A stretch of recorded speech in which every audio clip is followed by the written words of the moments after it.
Magandang araw ho sa inyong lahat. Today is Monday. Shall we pray? O aming Ama, kapayapaan niyo't maghari sa pamilyang Pilipino. At dumating nawa ang kaligtasan mula sa Panginoong Kristo at tanggapin nila ngayong araw na ito si Jesus na maging kanilang Panginoon at tagapagligtas sa pangalan ni Jesus. Amen. Kaibigan, kumusta na? Monday ngayon. Tinanggap mo na ba si Jesus na iyong maging Panginoon at tagapagligtas? Kung hindi pa, ito na yung pagkakataon. Tanggapin mo siya ngayon.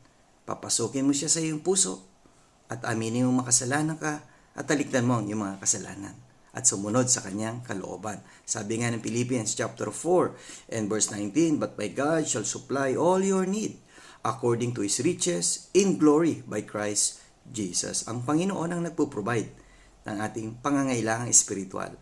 Siya magbibigay sa atin ng kaligtasan, siya tutulong sa atin para makapamuhay tayo ng naayon sa kanyang kalooban. Kaya tanggapin mo na si Jesus ngayong araw na ito. Magkita-kita ulit tayo bukas sa ating prayer and exhortation. God bless!